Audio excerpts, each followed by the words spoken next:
আসসালামু আলাইকুম। গত ক্লাসের ধারাবাহিকতায় আমরা ভোল্টেজ রেগুলেশনের হিসাব নিকাশ জনিত যে সম্বলিত সমস্যার সমাধান করতে চাই অল্টারনেটরের ক্ষেত্রে একটা সমস্যা বেছে নিয়েছি। এখানে ভোল্টেজ তথ্যগুলি দেওয়া আছে। একটা অল্টারনেটর, থ্রি ফেজ অল্টারনেটর, তার ক্যাপাসিটি হলো 100 কেভিএ, 100 কেভিএ, তার ভোল্টেজ হলো 3000 volt, 50 hertz, star connected winding বিশিষ্ট। তার ইফেক্টিভ রেজিস্ট্যান্স, আর্মেচারের ইফেক্টিভ রেজিস্ট্যান্সের মান হলো 0.2 ওহম। আর্মেচারের ইফেক্টিভ রেজিস্ট্যান্স বা আরএমএস এই এসি রেজিস্ট্যান্স হলো 0.2 ওহম। ফিল্ড কারেন্ট দেওয়া আছে 40 অ্যাম্পিয়ার, শর্ট সার্কিট কারেন্ট দেওয়া আছে 200 অ্যাম্পিয়ার। ইওসি মানে ওপেন সার্কিট ভোল্টেজ হলো 1040। এই ক্ষেত্রে যদি কিছু না বলা থাকে তাহলে অবশ্যই সেটা লাইন ভোল্টেজ বিবেচনা করতে হবে। পাওয়ার ফ্যাক্টর দেওয়া আছে 0.8 লিডিং, তাহলে ভোল্টেজ রেগুলেশন, শতকরা ভোল্টেজ রেগুলেশন নির্ণয় করতে হবে। এটা হলো আমাদের অঙ্কের ব্যাখ্যা। এখন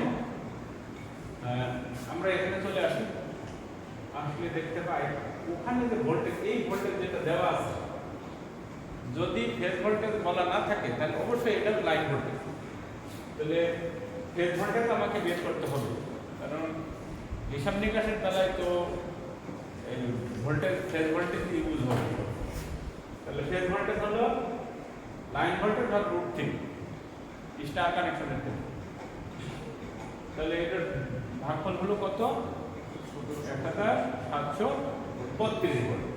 তাহলে এটা থাকলো। এখন আমার ফুল লোড কারেন্ট বের করতে হবে।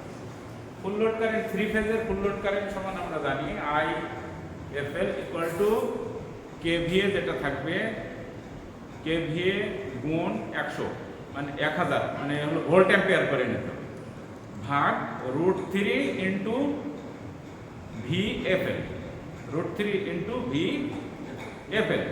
এখন তুমি যদি ওই জায়গাতে ফেজ ভোল্টেজ বসিয়ে দিতে তাও কিন্তু হয়ে যাবে, ফেজ ভোল্টেজ বসিয়ে দিতে হবে, তাই ওই সব চিন্তা দরকার নেই। তাহলে এই ফর্মুলা বসিয়ে দিয়েছি, 100 কেভিএ তাকে 1000 কেভিএ দিয়ে ভোল্ট অ্যাম্পিয়ার করে নিলাম।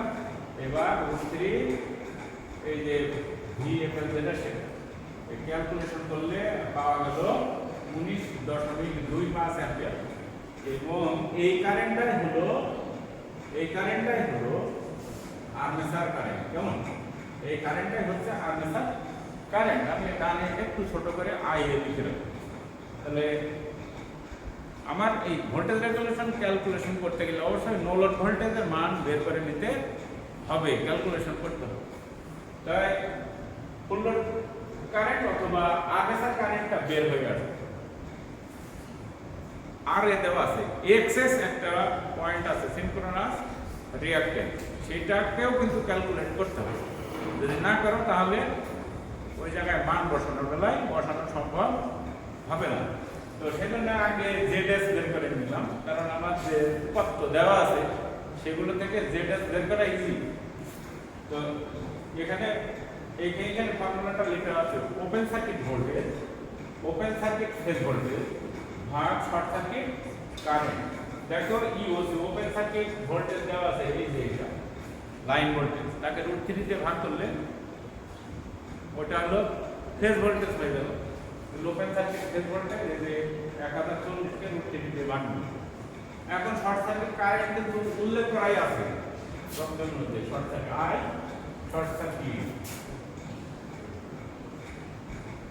শর্ট সার্কিট দেওয়া আছে হলো 200 অ্যাম্পিয়ার। এখানে সরাসরি 200 বসিয়ে দিলাম, বসে ক্যালকুলেট করলে আমি 3 ওহম পেলাম। 3 ওহমটা কিসের মান? সিনক্রোনাস ইম্পিডেন্স বা ZS এর মান।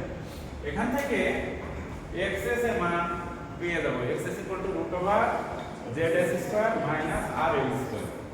ZS এর স্কয়ার, ZS এর মান 3 square minus 0.2 square equal to 2.99 ohm.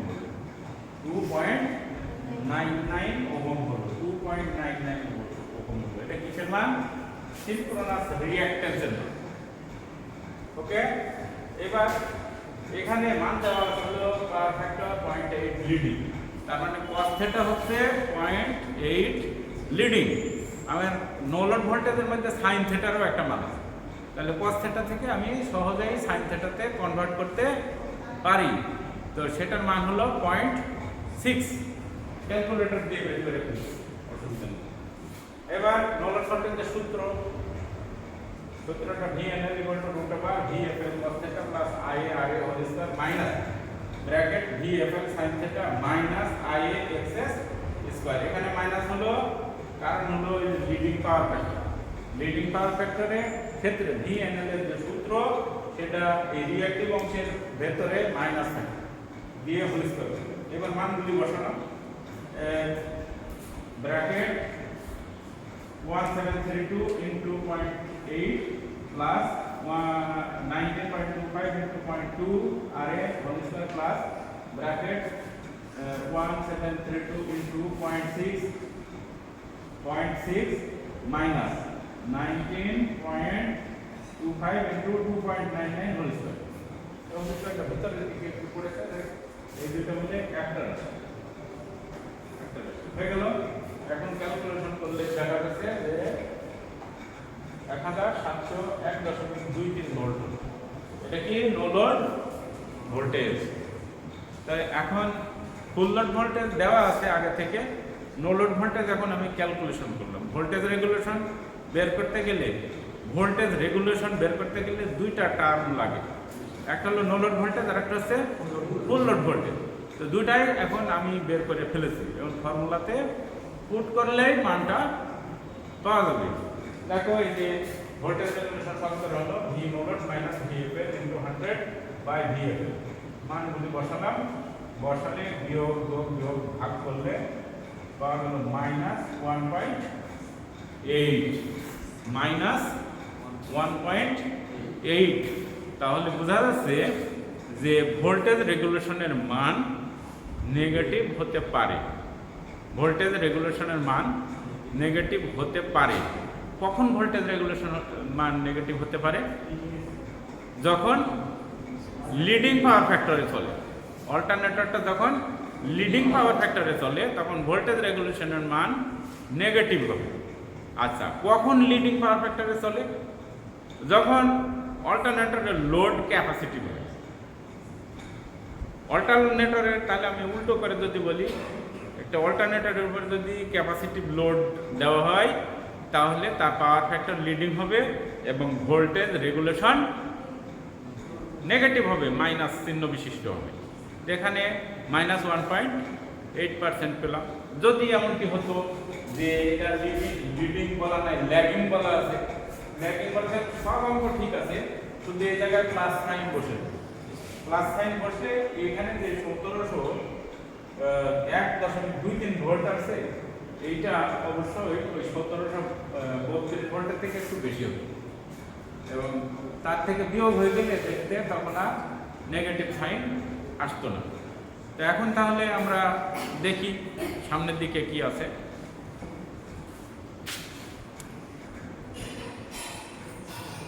আমি আরও একটা অঙ্ক বেছে নিয়েছি ল্যাগিং পাওয়ার ফ্যাক্টরের ক্ষেত্রে। তাহলে এখন দেখি যে এখানে কি চেয়েছে আর কি দেওয়া আছে, মানে কি দেওয়া আছে তার ভিত্তিতে কি বের করতে বলেছে। একটা 3 ফেজ অল্টারনেটর যার ক্যাপাসিটি হলো 1000 কেভি, তার লাইন ভোল্টেজ হলো 2300 ভোল্ট বা 2300 ভোল্ট। ওর ওপেন সার্কিট ভোল্টেজ দেওয়া আছে 1300। ওপেন সার্কিট ভোল্টেজটা অবশ্যই কিসে লাইনে দেওয়া থাকে। পাওয়ার ফ্যাক্টর দেওয়া আছে 0.85 ল্যাগিং। আর একটা কথা বলা আছে যে AC resistance, effective resistance, AC resistance যেটা পাওয়া যাবে সেটা হলো ডিসি রেজিস্ট্যান্সের 1.75 গুণ। সেক্ষেত্রে ভোল্টেজ রেগুলেশনের শতকরা মান নির্ণয় করবে। এটা আমাকে দেওয়া অঙ্ক ছিল। এই অঙ্কের সমাধান প্রথমে এই লাইন ভোল্টেজটাকে আমি ফেজ ভোল্টেজে রূপান্তর করে নেব, অর্থাৎ √3 ভাগ দিলাম হলো 2300 1327.9 এদিকে মনে হয় 1300.9টা বাঁচতে গেছে নাকি সব জায়গায় আমি তো বললাম 1327.9 আলাদা কেন লাগে ওগুলো ঠিক আছে এই যে এখানে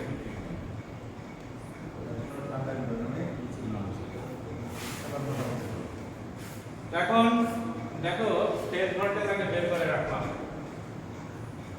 1327.9 ভোল্ট থেকে গেল। এখন আমি আইএফএল ফুল লোড কারেন্ট বের করব। ফুল লোড কারেন্ট মানে হলো আর্মেচার কারেন্ট, আর এই ক্ষেত্রে আর্মেচার কারেন্ট হলো শর্ট সার্কিট কারেন্ট। 1000 গুণ 1000 এই বের জন্য 1000 √3 লাইন ভোল্টেজ 251 অ্যাম্পিয়ার পাওয়া। তাহলে এটা যেমনি আর্মেচার কারেন্ট সেমনি এটা হলো শর্ট সার্কিট কারেন্ট। এখন synchronous voltage ZS equal to open circuit phase voltage আর রেটেড কারেন্ট।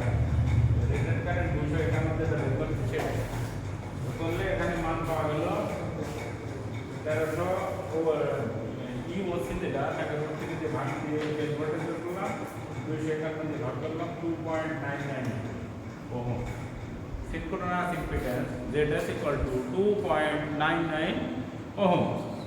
এখন তাহলে আমার ওই অঙ্কে বলা আছে যে টার্মিনাল টু টার্মিনাল রেজিস্ট্যান্স মেপে পাওয়া গেল 0.82। তো সেই ক্ষেত্রে টার্মিনাল টু টার্মিনাল হলে অন্যটা ওপেন সার্কিট হয়ে যায়, শুধু এই আর এর যেটা সেটা দ্বিগুণ হয়ে যায়, দ্বিগুণ মানে রেজিস্ট্যান্স এখান থেকে মাপলে এই রেজিস্ট্যান্স প্লাস এই রেজিস্ট্যান্স সিরিজের দুটো রেজিস্ট্যান্স হয়, ফলে সিরিজের সমপরিমাণ রেজিস্ট্যান্স হলো 2RA হয়ে গেল। এখান থেকে আমরা RA DC যেটা সেটা বের করলাম, যে সেটা হলো 0.8 ভাগ 2, অর্থাৎ যেটা দেওয়া থাকে তাকে 2 দিয়ে ভাগ দিতে হবে।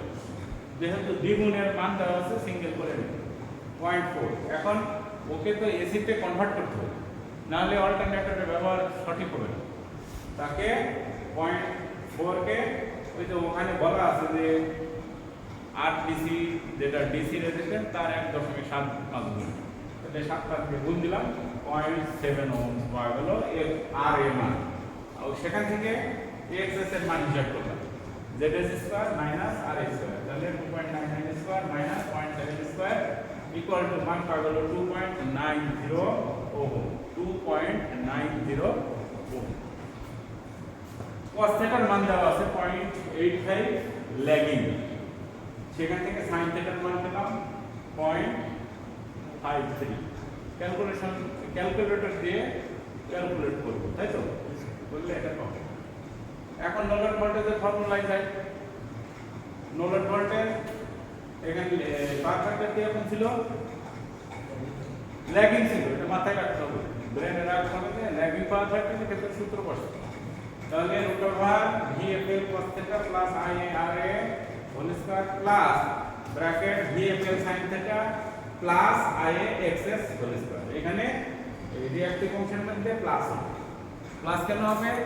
এই যে ল্যাগিং পাওয়ার ফ্যাক্টর সেই কারণের জন্য ওই জায়গায় কিন্তু প্লাস হবে। এটা আগে থেকেই বলছে যে এটা মনে রাখতে হবে যে ল্যাগিং এর জন্য রিঅ্যাক্টিভ অংশে প্লাস হয়, আর লিডিং এর জন্য ওই অংশে মাইনাস হয়, ওইটা মাইনাস হয়।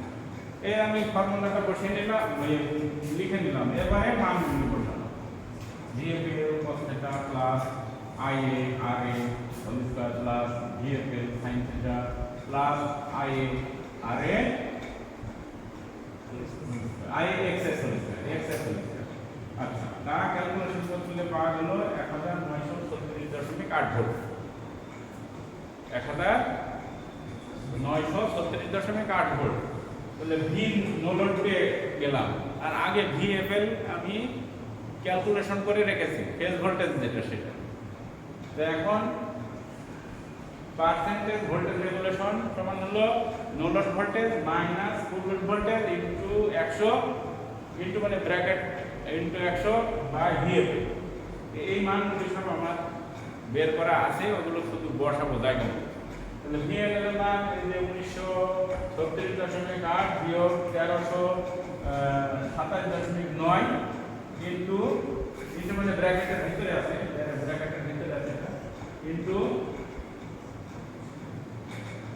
ইন্টু 100 তাহলে 1327.9। ঠিক আছে, এবার এটা যদি আমি ক্যালকুলেশন করি, এটা বিয়োগ করে 100 দিয়ে গুণ, তাকে যদি 1327.9 দিয়ে ভাগ দিই, তাহলে শতকরা ভোল্টেজ রেগুলেশন পাওয়া যাচ্ছে 45.85। অর্থাৎ এই অল্টারনেটরের ক্ষেত্রে ভোল্টেজ রেগুলেশন পাওয়া গেল 45.85, অর্থাৎ 45.85। তাহলে আমি উল্টা দিক থেকে যদি তোমাদের একটা কোশ্চেন করি যে এখানে ভোল্টেজ রেগুলেশনের মান পাওয়া গেছে পজিটিভ না নেগেটিভ? মান কি পাওয়া গেছে? ভোল্টেজ রেগুলেশনের যে মানটা পাওয়া গেল সেটা পজিটিভ না নেগেটিভ? পজিটিভ।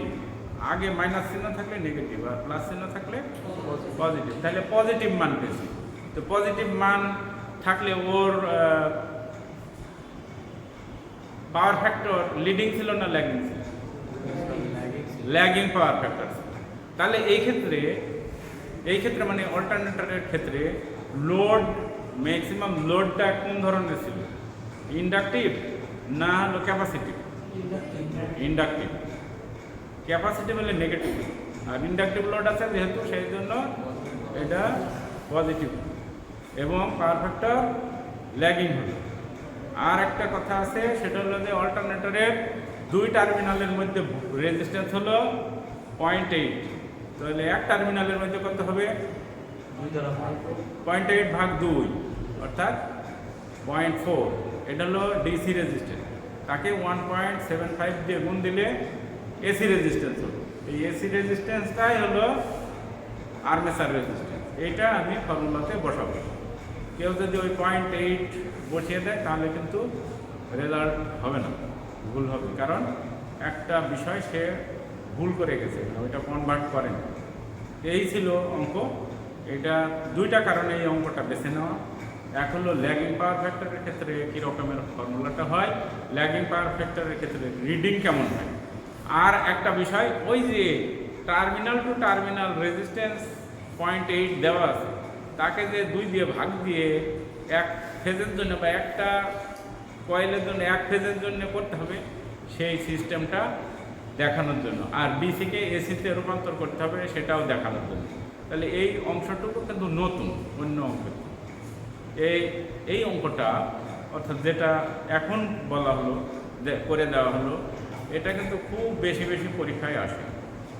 মানে এইটা যে পেরে যাবে সে চ্যাপ্টারে সব অঙ্ক পারবে। ঠিক আছে, চ্যাপ্টারে সব অঙ্ক পারবে। যদি তোমাকে বলা হয় যে ইফেক্টিভ রেজিস্ট্যান্সের মান দেওয়া আছে 0.5, তাহলে তুমি শুধু R=0.5 বিবেচনা করবে, আর কিছু ভাগ্য কিছু করার নেই। ঠিক আছে, তাহলে আমরা এই পর্যন্ত 2টা অঙ্ক সলিউশন করলাম এবং তা থেকে কী ধরনের পাওয়ার ফ্যাক্টর, কী ধরনের ফর্মুলা ইউজ হচ্ছে সেটা বের করলাম।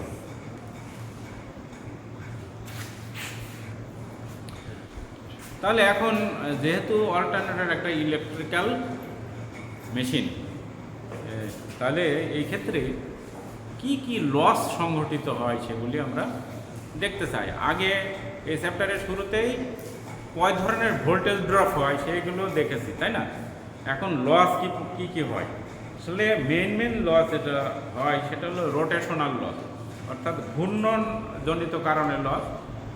ঘূর্ণনজনিত লস বা রোটেশনাল লসের ভিতরে যেগুলি আছে সে হলো ফ্রিকশন অ্যান্ড উইন্ডেজ লস, অর্থাৎ ঘর্ষণ ও বাতাস কাটাজনিত, হাওয়া কাটাজনিত লস। হাওয়ার একটা আছে না, হাওয়াতে তার মানে রোটেশনকে কমাই দিবে না, এ ধরনের বিষয় আছে।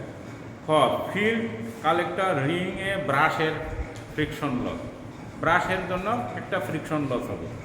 আর হলো যখন অল্টারনেটরকে ঠান্ডা করা হবে তখন ওর কুলিং ফ্যান বা এইসব জাতীয় জিনিস ব্যবহার করে তা কিছু পাওয়ার কনজিউম করে দেবে, তাহলে ওটাও একটা লসের মধ্যে গণ্য। আর স্টেটরের এডি কারেন্ট এবং হিস্টেরিসিস লস, ওখানে তো লোহা লক্কর ব্যবহার করা হয়েছে, তাই না, কোর হিসাবে। তো যেখানে কোর ব্যবহার করবে, লোহার কোর যেখানে ব্যবহার হবে সেখানে এডি কারেন্ট লস এবং হিস্টেরিসিস লস সংঘটিত হবে, তাহলে এটাও লস। তাহলে মেন লসের নাম হলো রোটেশনাল লস, তার মধ্যে হলো আমরা পেলাম friction and windage loss, brush friction loss, আর হলো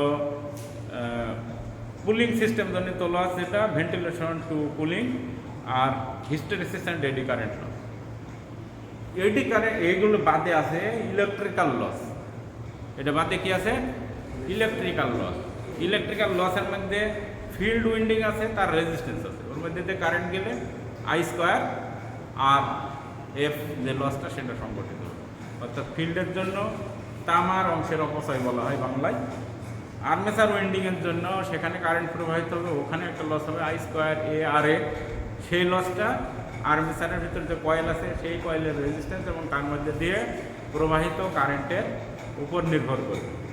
আরেকটা লস আছে ব্রাশ কন্ট্যাক্ট লস। ব্রাশ যে ঠেকে থাকে সেখানে রেজিস্ট্যান্স হয় কারেন্ট দেওয়ার বেলায়, ওই জায়গাতে রেজিস্ট্যান্সের কারণে ওই জায়গায় একটা লস সংঘটিত হয়, সেজন্য ওই জায়গায় হিট উৎপাদন হয়। ওই লসকে আমরা বলছি বৈদ্যুতিক লস। তাহলে বৈদ্যুতিক লস আমরা 3 রকম পেলাম: field winding, armature winding, brush contact loss. আরেকটা আছে এক্সাইটর আমরা ব্যবহার করি। তাহলে এক্সাইটর থেকে বিদ্যুৎ আসার সময় লস হবে না? লস তো হতেই পারে, তার তামা আছে ইত্যাদি ইত্যাদি আছে, তো তার জন্য একটা লস হচ্ছে স্ট্রে লোড লস। আর একটা লস আছে স্ট্রে লোড লস। এই লসগুলি হচ্ছে তোমার অল্টারনেটরের ক্ষেত্রে কি লস। তাহলে লস কেন আমরা পড়ব? লস পড়ব এই কারণের জন্য, যদি কোনো অল্টারনেটরের দক্ষতা নির্ণয় করতে হয় তাহলে লস জানতে হবে। কারণ কি? কারণ হলো অল্টারনেটর যে পরিমাণ পাওয়ার উৎপাদন করছে তার থেকে লসগুলো বিয়োগ হয়ে আউটপুট পাবো। তাহলে লস সমান কি হলো? ইনপুট বিয়োগ আউটপুট, তাই তো? ইনপুট বিয়োগ আউটপুট, সেটা হলো লস। তাহলে লস যত বেশি হবে আউটপুট তত কম হবে। তার মানে ইফিসিয়েন্সি বা কর্মদক্ষতা হলো আউটপুট ভাগ ইনপুট। এই আউটপুট যত কম হবে, ইনপুট তো আর কম হচ্ছে না, তো আউটপুট যত কম হবে তাহলে লসের এই দক্ষতার পরিমাণ তত কম হবে। তো দক্ষতা যত কমবে তত লসগুলো বেশি হবে। লস হলে লস কি শুধুমাত্র টাকা খরচ করে তা না, মেশিনপত্রও নষ্ট করে দেয়। কীভাবে? ওই লস হিট এনার্জিতে কনভার্ট হয়। হিট হলে ওর ক্ষেত্রে যে সমস্ত তামা আছে, যে সমস্ত ইনসুলেশন আছে, সেগুলিকে নষ্ট করে ফেলে। তো সেজন্য ইফিসিয়েন্সি সাথে রোটেশনাল লসের মধ্যে বা যান্ত্রিক লসের মধ্যে লসের পরে যে লসগুলি আছে, কোর লস আছে, কভার লস আছে, ব্রাশ ফ্রিকশন লস আছে, এই লসগুলি কিন্তু তোমাকে পড়ে নিতে হবে। দেওয়া আছে এই চ্যাপ্টারের পরেই, এই চ্যাপ্টারের শেষের দিকে, অর্থাৎ 5.5, 5.4, 5.5, 5.6 এইটুকু একটু দেখে পড়ে নিতে হবে। এবং ওই ইফিসিয়েন্সির যে ফর্মুলাটা আছে এই ফর্মুলাটা কিন্তু খুব ভালোভাবে মুখস্থ করতে হবে। মুখস্থ করলে সামনের দিকে আমরা আবার আর একটা প্রবলেম সলিউশন করব শতকরা ইফিসিয়েন্সির উপরে আমরা আবার আরেকটা প্রবলেম সলিউশন করব। কারণ ইফিসিয়েন্সির উপর ভিত্তি করেও কিছু কিছু প্রবলেম পরীক্ষায় এসে থাকে।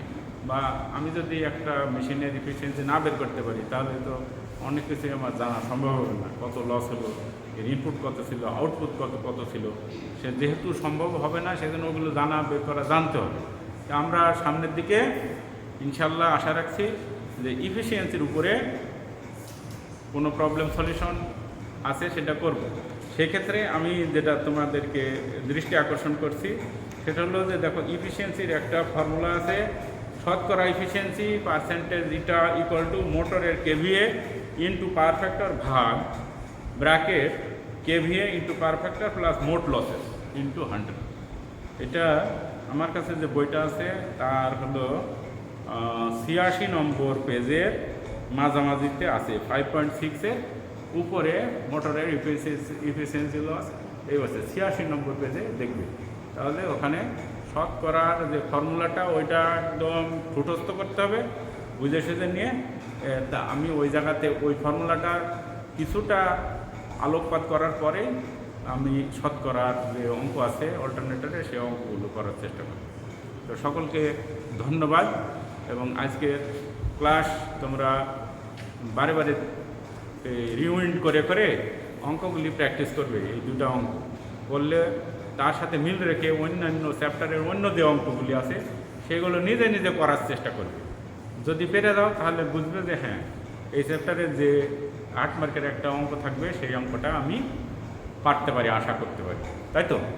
তো সকলকে এই পড়ালেখার দিকে ভালোভাবে মনোনিবেশ করার জন্য এবং সেই সাথে সাথে কোভিড-19 এই মহামারী থেকে বেঁচে থাকার জন্য সচেষ্ট থাকার আহ্বান জানিয়ে আজকের ক্লাস এখানেই শেষ করছি। সকলকে ধন্যবাদ। আল্লাহ হাফেজ।